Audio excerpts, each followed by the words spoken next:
दोस्तों अभी हम पढ़ेंगे सार संकलन एनसीईआरटी का पढ़ेंगे हम। इसका राइटर हैं डॉक्टर मनीष रंजन जो पूर्व आईएएस हैं। चलिए चलते हैं। यह किताब जो है यूपीएससी यूपीपीएससी बीपीएससी जेपीएससी और एमपीपीएससी के लिए है। चलिए चलते हैं। अदर कंपटीशन के लिए भी है। चलिए चलते हैं। हम पढ़ेंगे अभी इकोनॉमिक्स प्रारंभिक अर्थशास्त्र के बारे में जानेंगे क्या है। चलिए, कहता है कि अर्थशास्त्र जो है सामाजिक विज्ञान की एक शाखा है जिसके अंतर्गत उत्पादन, उपभोक्ता, विनिमय तथा वितरण का जो है आपका अध्ययन किया जाता है।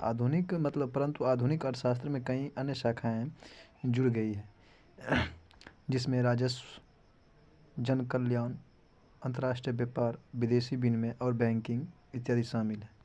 अब आगे कहता है आपका अर्थशास्त्र की परिभाषा के संबंध में विद्वानों का मत यानी कि क्या कहना था। अल्फ्रेड मार्शल कहते हैं मनुष्य जाति के दैनिक जीवन में मतलब दिन रात को रहन सहन के जीवन का अध्ययन अर्थशास्त्र है। एडम स्मिथ कहते हैं भारत जो मतलब अर्थशास्त्र जो है धन का विज्ञान है। अल्फ्रेड मार्शल कहते हैं अर्थशास्त्र की परिभाषा का विस्तृत अध्ययन करते हुए कहा कि अर्थशास्त्र जो है ना धन के विज्ञान है, साथ साथ कल्याण का भी विज्ञान है। ठीक, आगे है सैमुअलसन एगो थे अर्थशास्त्री, वो कहे थे अर्थशास्त्र विकास का विज्ञान है। फिर एडम स्मिथ को ही अर्थशास्त्र का जनक यानी कि पिता माना जाता है। ठीक, इन्होंने अपनी पुस्तक एगो लिखा था the an inquiry into the nature and causes of the wealth of nations. कब 1776 में। कौन? Adam Smith. इसमें शास्त्रीय अर्थशास्त्र का उद्भव भी माना जाता है। अर्थशास्त्र के अर्थव्यवस्था के संबंधित प्रमुख किताबें जैसे कि प्रिंसिपल ऑफ इकोनॉमिक 1890 में किसने लिखे थे? अल्फ्रेड मार्शल ने। Nature and significance of economic science Robinson कब? 1932 में। फिर the general theory of employment या इंटरेस्ट एंड मनी जेम्किंस के द्वारा लिखा गया था। आगे चलते हैं। अर्थव्यवस्था की क्रियाएं क्या है। कहता है कि अर्थशास्त्र ऐसे सिद्धांतों, नियमों तथा संकल्पों की संज्ञा करता है जो बाजार की जो है कार्य प्रणाली समझने में सहायक होती है। इसके अंतर्गत समुदायों के मध्य संपत्तियों के निर्माण तथा विवरण को भी समझने का प्रयास किया जाता है। अब कहता है कि अर्थशास्त्र की क्रियाएं क्या है। अर्थशास्त्र की दो क्रियाएं हैं, आर्थिक क्रियाएं तथा अनार्थिक क्रियाएं। अब जानेंगे कि आर्थिक क्रिया के अंतर्गत क्या क्या आता है। उत्पादन आता है, उपभोग, विनिमय, निवेश और वितरण आता है। आगे चलते हैं। आर्थिक क्रियाएं यानी कि इकोनॉमिक एक्टिविटीज में जानेंगे।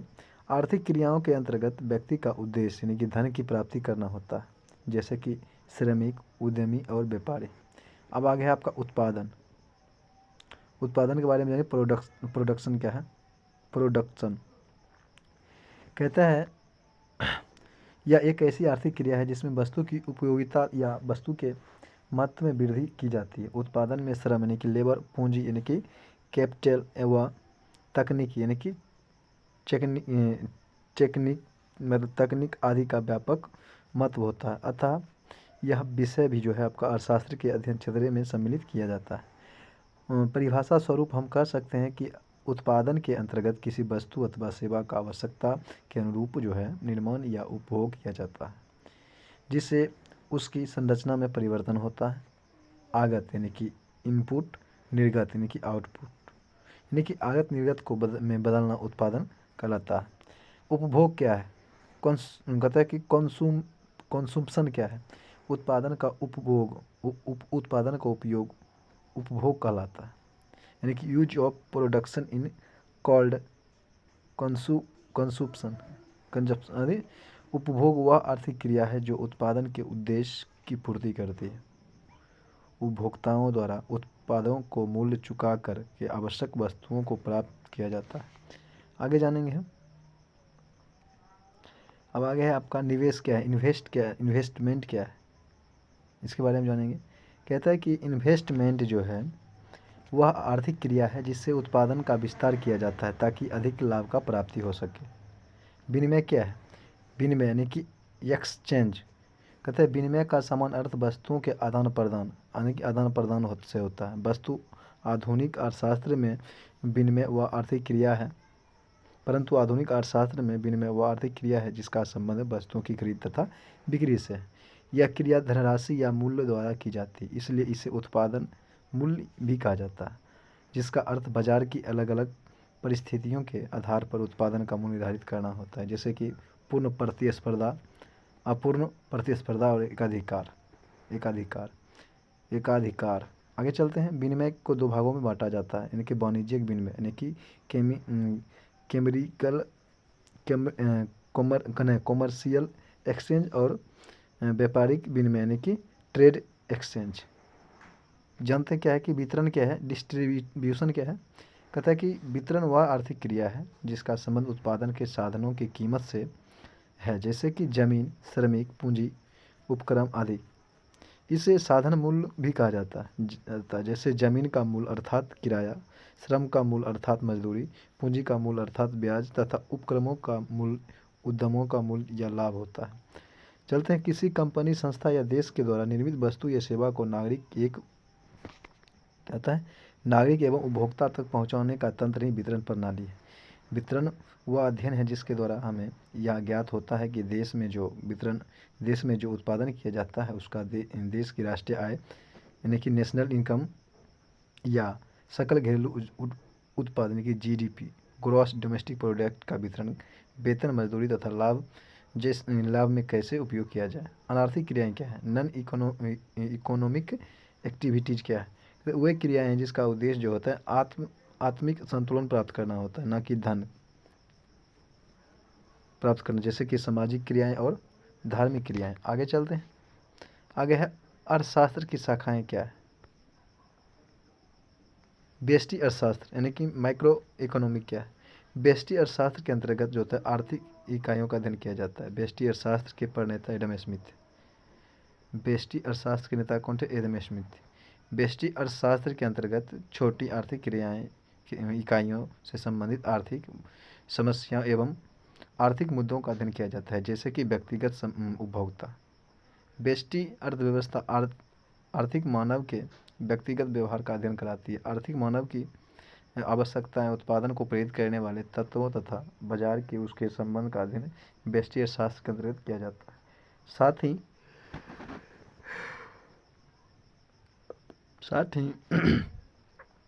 साथ ही उद्यमी तथा उपभोक्ताओं के संबंधित मांग व आपूर्ति के नियमों का भी विश्लेषण भी व्यष्टि अर्थशास्त्र के अंतर्गत किया जाता है। स्पष्ट रूप से व्यष्टि अर्थशास्त्र का उद्देश्य बाजार में मांग व आपूर्ति की व्यवस्था को बनाए रखना है, उपभोग और मांग के अन्य तत्वों का पहचान करना। आगे चलते हैं।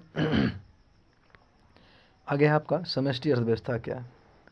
कहता है कि समष्टि अर्थव्यवस्था वह अर्थशास्त्र है जिसमें क्षेत्रीय, राष्ट्रीय, अंतर्राष्ट्रीय अर्थव्यवस्थाओं की आत्मनिर्भरता तथा अन्योन्यंत्रिता समझने का प्रयास किया जाता है।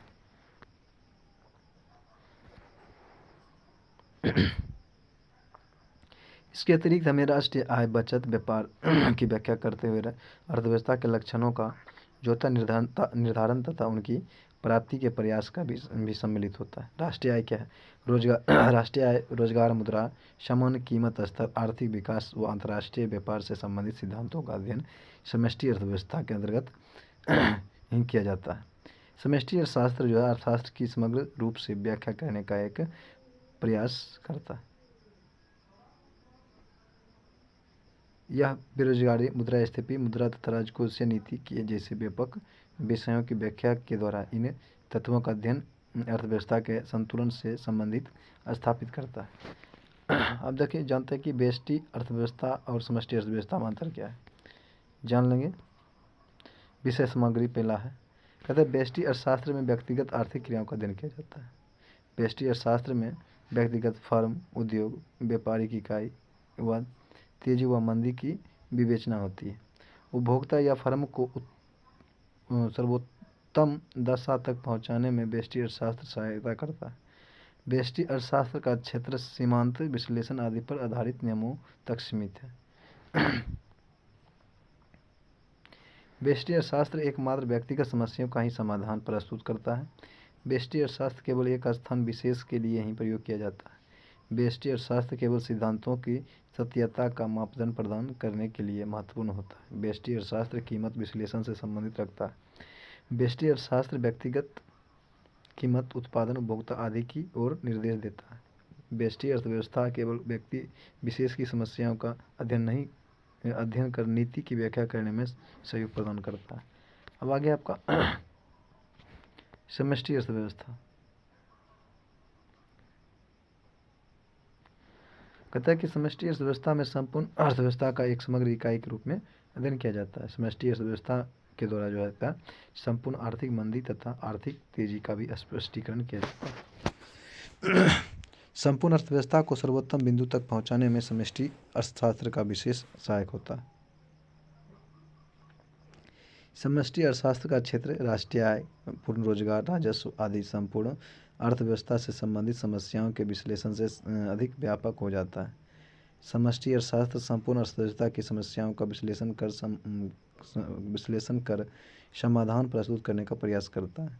समष्टि अर्थशास्त्र की अंतर्राष्ट्रीय उपयोगिता है। समष्टि अर्थशास्त्र संरचना में निहित भ्रम को दूर करने में महत्वपूर्ण होता है। समष्टि अर्थशास्त्र का लक्ष्य जो है आय का विश्लेषण करना। समष्टि अर्थशास्त्र सामान्य कीमत स्तर, राष्ट्रीय आय और संपूर्ण अर्थव्यवस्था की ओर निर्देश देता है। आगे है आपका समष्टि अर्थशास्त्र संपूर्ण अर्थव्यवस्था की समस्याओं का विश्लेषण कर विश्वव्यापी नीतियों का निर्धारण भी करने में सहयोग करता है। अब आगे चलते हैं आपका अर्थव्यवस्था का वर्गीकरण यानी कि क्लासिफिकेशन ऑफ इकोनॉमिक। चलिए, विभिन्न आर्थिक क्रियाओं व गतिविधियों के आधार पर अर्थव्यवस्था का वर्गीकरण विविध रूप से किया जाता है। पहला है नियंत्रण के आधार पर वर्गीकरण। आज समाजवादी अर्थव्यवस्था क्या है? नहीं, उदारवादी अर्थव्यवस्था क्या है? उदारवादी यानी कि लिबरल इकोनॉमी क्या है? कहते हैं इसे पूंजीवादी अर्थव्यवस्था भी कहते हैं। यह ऐसी अर्थव्यवस्था है जहां आर्थिक गतिविधियों पर राज्य का न्यूनतम नियंत्रण होता है तथा निजी क्षेत्र अधिक प्रभावकारी और स्वतंत्र होता है।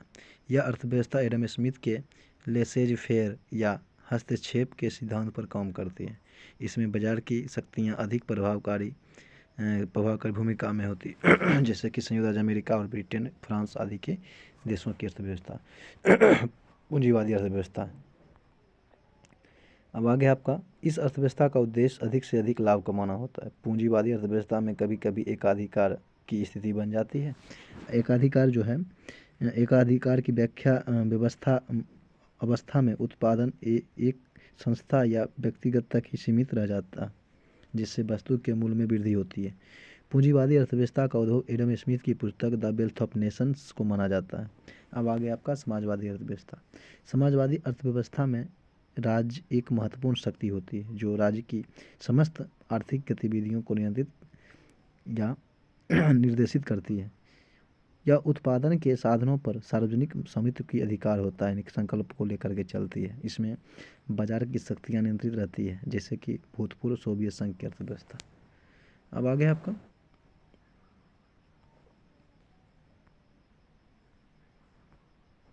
है कि मिश्रित अर्थव्यवस्था क्या है, यानी कि मिक्स्ड इकोनॉमी क्या है। मिश्रित अर्थव्यवस्था में समाजवादी और उदारवादी दोनों प्रकार की अर्थव्यवस्थाओं की विशेषता शामिल होती है। इसमें निजी व सार्वजनिक दोनों क्षेत्र का योगदान होता है, जैसे कि भारत की अर्थव्यवस्था है। ठीक, पूंजीवादी और समाजवादी अर्थव्यवस्था के तत्व और विचारों के सम्मिश्रण से विकसित इस आर्थिक प्रणाली का उद्भव वास्तव में वर्ष 1929 की महान मंदी के साधन के रूप में और प्रसिद्ध ब्रिटिश अर्थशास्त्री जॉन मेनार्ड किन्स के द्वारा विचारों से हुआ था। आगे विकास के आधार पर वर्गीकरण। ठीक, विकास के आधार पर वर्गीकरण, इसके बारे में जान लेंगे। अविकसित अर्थव्यवस्था क्या है, अनडेवलप्ड इकोनॉमी क्या है। कहता है कि उन देशों को अविकसित कहा जाता है जहाँ तीनों प्रकार के साधनों जैसे कि प्राकृतिक, भौतिक व मानवीय में से कोई भी एक नगण्य हो, जैसे कि ध्रुवीय क्षेत्र, सहारा क्षेत्र आदि। विकासशील अर्थव्यवस्था क्या है, इसको बारे में जानेंगे। विकासशील अर्थव्यवस्था यानी कि डेवलप्ड इकोनॉमी कहता है कि एक अल्प विकसित या विकासशील देश वह है जहाँ एक से एक और जो होता है अप्रयुक्त अथवा अर्ध प्रयुक्त मानव शक्ति हो तो दूसरी ओर अशोषित प्राकृतिक संसाधनों की न्यूनाधिक मात्राएं में उपलब्ध पाई जाती है। दूसरी और मौद्रिक प्रौद्योगिकी व गैर आर्थिक सीमाओं के कारण विकसित देशों की तुलना में आय, उपभोग, बचत तथा पूंजी निर्माण का स्तर निम्न होता है। आगे चलते हैं।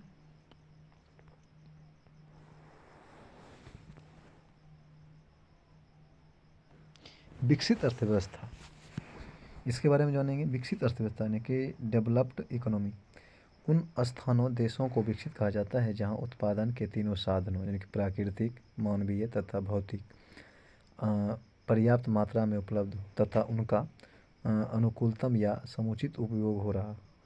वैश्विक संबंधों के आधार पर वर्गीकरण। बंद अर्थव्यवस्था क्या कहता है कि वह अर्थव्यवस्था जो बाह्य अर्थव्यवस्था से किसी भी प्रकार से आर्थिक संबंध नहीं रखती है, अर्थात आप कह सकते हैं कि आयात निर्यात की गतिविधियां शून्य होती तथा निजी क्षेत्र की भूमिका नगण्य होती। बंद अर्थव्यवस्था कहते हैं जैसे कि उत्तरी कोरिया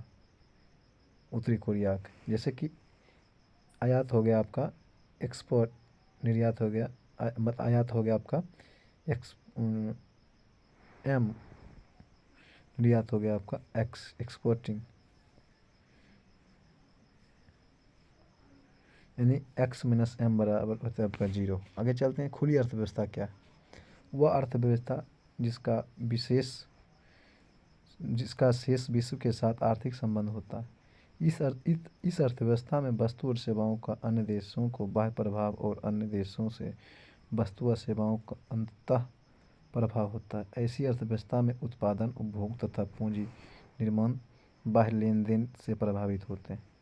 खुली अर्थव्यवस्था में उदारवादी तथा निजी आर्थिक तत्वों का अधिक प्रभाव रहता है तथा आयात निर्यात पर न्यूनतम प्रतिबंध रहते हैं। जैसे हांगकांग, सिंगापुर, आधुनिक विश्व की लगभग सभी अर्थव्यवस्थाएं खुली अर्थव्यवस्थाएं।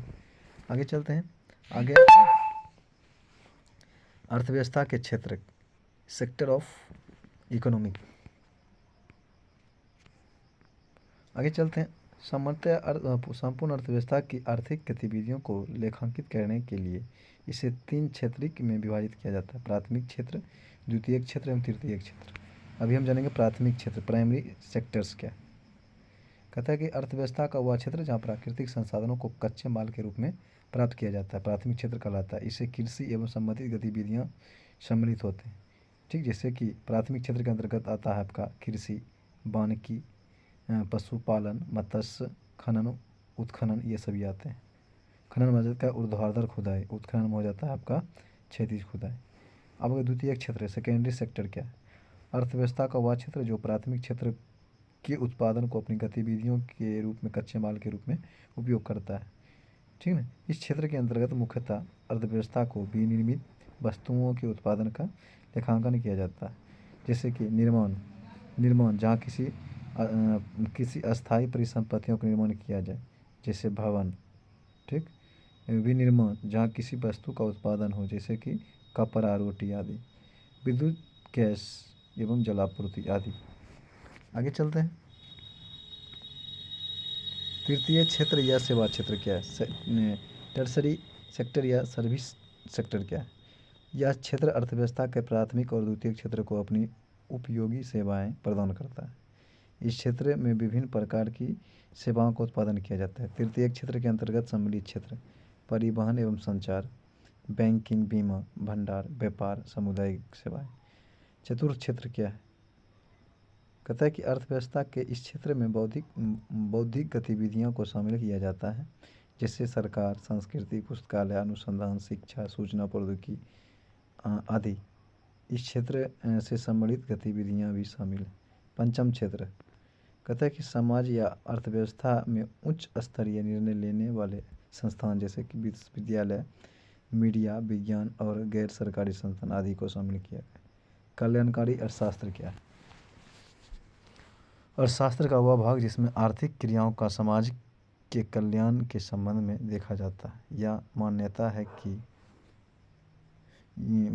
है कि यदि सभी उपभोक्ता, सभी उत्पादक तथा नियोजक उत्पादन के साधनों का इष्टतम रूप में आवंटन करें तो समाज को अधिकतम कल्याण की प्राप्ति हो जाएगी।